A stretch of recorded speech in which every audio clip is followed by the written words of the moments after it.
전 세계의 불법 약물을 1분 1초도 빠짐없이 감시하고 단속하며 마약과의 전쟁을 치르고 있는 미국의 마약 단속국을 아시나요?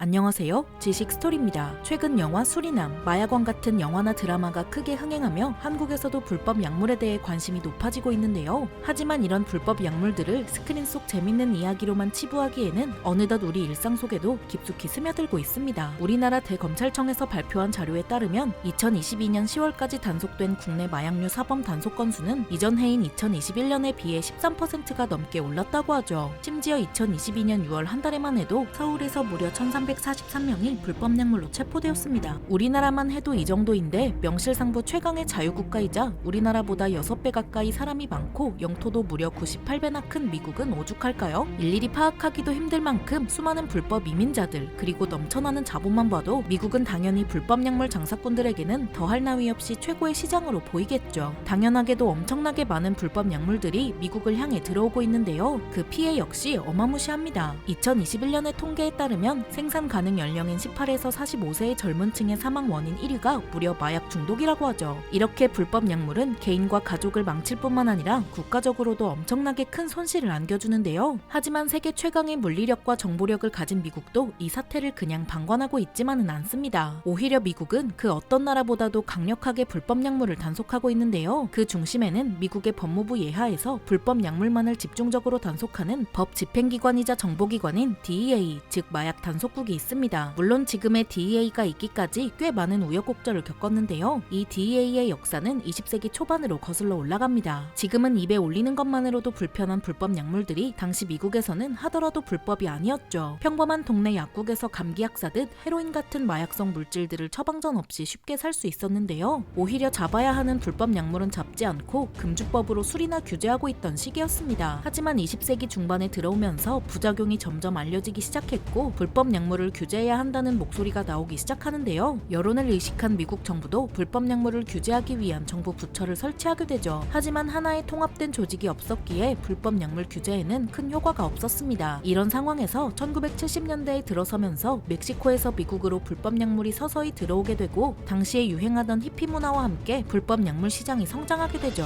그때까지만 하더라도 비싼 불법 약물은 부유한 상류층들이 주요 고객이었지만 점점 저렴한 싸구려 약물들이 유통되기 시작합니다. 이는 더 많은 사람이 더 많이 약물 중독자가 될 수도 있다는 얘기랑 마찬가지인데요. 그래서 한창 베트남 전쟁으로 사회가 혼란스러운 시기였음에도 불구하고 이 불법 약물의 성장이 미국을 완전히 망가뜨릴 것을 염려한 닉슨 대통령은 1971년 마약과의 전쟁을 선포합니다. 하지만 이전처럼 통합된 기관 없이는 이 마약과의 전쟁에서 승리하기 힘들다고 판단해 전쟁 선포 2년 만인 1973년 이 전쟁의 사령탑으로 마약 단속국 DEA를 설립하죠. 이전의 조직을 개편해서 만들어진 마약 단속국은 본격적으로 불법 약물 유통망을 파악하기 시작했는데요. 이탈리아, 멕시코, 콜롬비아 등 주요 불법 약물 생산 국가들의 해외 사무소를 설치하고 그 유통망을 박살내버리기도 했죠. 또 그만큼 엄청나게 많은 투약자를 체포했습니다. 이처럼 초강경 대응책을 선보인 미국은 과연 이 전쟁에서 승리했을까요? 마치 베트남 전쟁과 비슷한 상황으로 전투에서는 승리했지만 전쟁에서는 패배했다 라는 말이 가장 잘 들어맞는 상황입니다. 근본적으로 불법 약물을 퇴치하기 위해서는 판매상을 체포하고 공급망을 무너뜨려 아예 불법 약물이 사라지도록 해야 하는데요. 물론 멕시코 국경을 봉쇄하는 등의 조치도 있었지만 당시의 미국은 눈에 보이는 실적 때문이었는지 그저 불법 약물을 사용하는 사람들을 잡아들이는 데 집중했죠. 이 과정에서 우리가 생각하는 뒷골목에서 권총을 들고 약에 찌들어 있는 그런 모습의 중독자들 뿐만 아니라 사업가, 직장인, 노동자, 학생 같은 우리 주변에서 흔히 보는 모습의 사람들까지 단 한 번이라도 약물에 손을 댔다면 모두 교도소행이 되었습니다. 이렇게 불법 약물을 복용하는 사람들을 대거 잡아들이자 너무나도 많은 사람이 범죄자가 되어 감옥에 들어갔는데요. 이렇게 한순간에 전과가 생긴 사람들은 징역을 모두 다 채우고 출소하더라도 이전과 같은 정상적인 생활이 불가능했죠. 이런 사람들은 결국 다시 자연스럽게 약물에 손을 대게 되고 또 경찰에 잡혀서 교도소에 가게 되는 악순환에 빠져버리게 되는 것입니다. 이렇게 되면 수많은 사람들을 수용할 교도소도 부족해지게 되겠죠. 미국 정부의 입장에서도 당연히 더 많은 교도소를 짓고 교도관을 추가로 고용하고 인프라 설비들을 추가로 설치해야 합니다. 이 돈은 돈은 고스란히 정부의 재정 부담으로 돌아오는데요. 약물 중독자 치료에 쓰여야 할 돈이 약물 중독자를 처벌하고 더 많은 약물 중독자들을 만들어내는 셈이죠. 더군다나 이렇게까지 했음에도 불법 약물 중독자는 줄어들기는커녕 오히려 새로운 약물이 유행하는 등 미국 내 중독자들은 시간이 갈수록 더욱 많아졌는데요. 세계 1등 국가라고 자부하던 미국은 감옥에 있는 사람들의 수까지 1위가 되고 싶었던 것인지 이 시절 이후로 지금까지도 인구 대비 수감자 비율에서 독보적 1등을 유지하고 있습니다. 불법 약물을 깨부수기 위한 마약과의 전쟁이 오히려 미국을 깨부숴버린 셈이죠. 한편 마약과의 전쟁은 미국 정부가 내건 명분과는 다르게 미국의 외교적 영향력을 넓히기 위한 수단으로도 사용되었는데요. 멕시코, 콜롬비아, 볼리비아 등 중남미 국가들을 주요 불법 약물 공급국이라고 규정하고 이 국가의 주권을 무시해버리고는 일방적으로 단속하겠다고 발표해버립니다. 이런 정책은 당연히 불법 약물 공급망을 부수기 위한 것보다는 중남미에 대한 미국의 영향력을 높이기 위한 물밑 작업이라고 할 수 있죠. 여기에 한술 더 떠서 멕시코에서 DEA 요원이 납치되어 고문당해 사망한 사건이 발생한 이후 아예 남의 나라 영토에서도 불법 약물 단속을 위한 수사권을 행사할 수 있다는 법률까지 발표해버립니다. 이후 1986년 레이건 행정부 당시 미국 최고의 정부기관인 CIA가 몰래 이란에 무기를 수출하고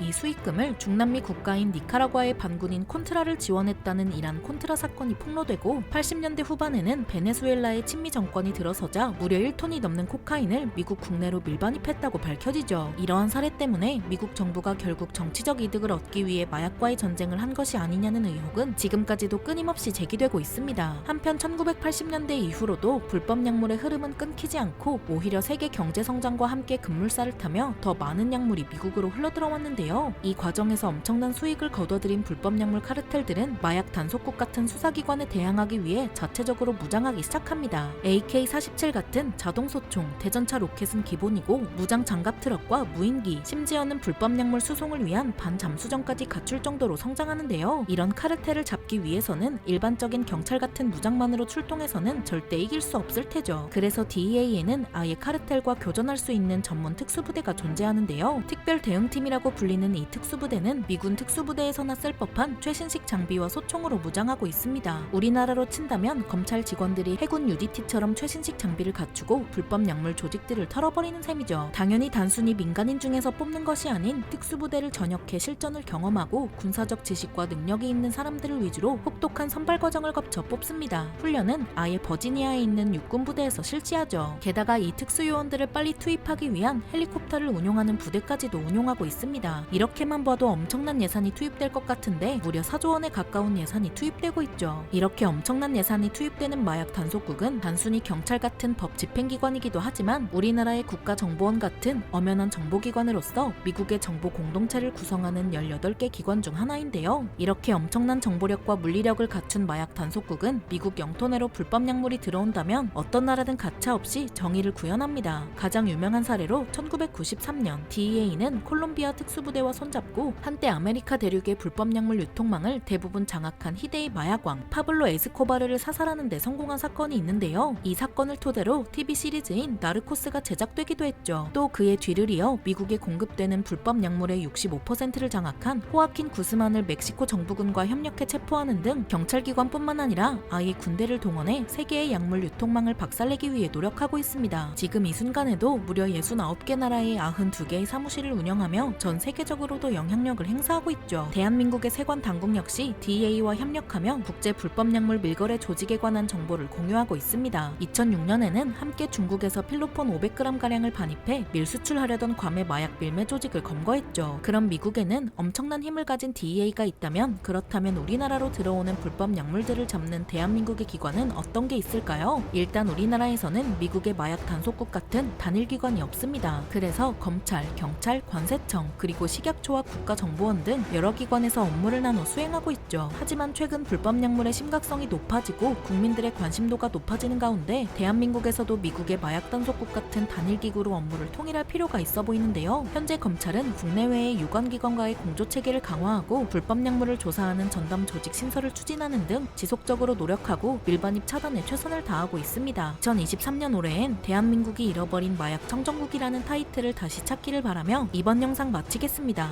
영상이 유익하셨다면 구독과 좋아요 부탁드립니다. 감사합니다. 지식스토리였습니다.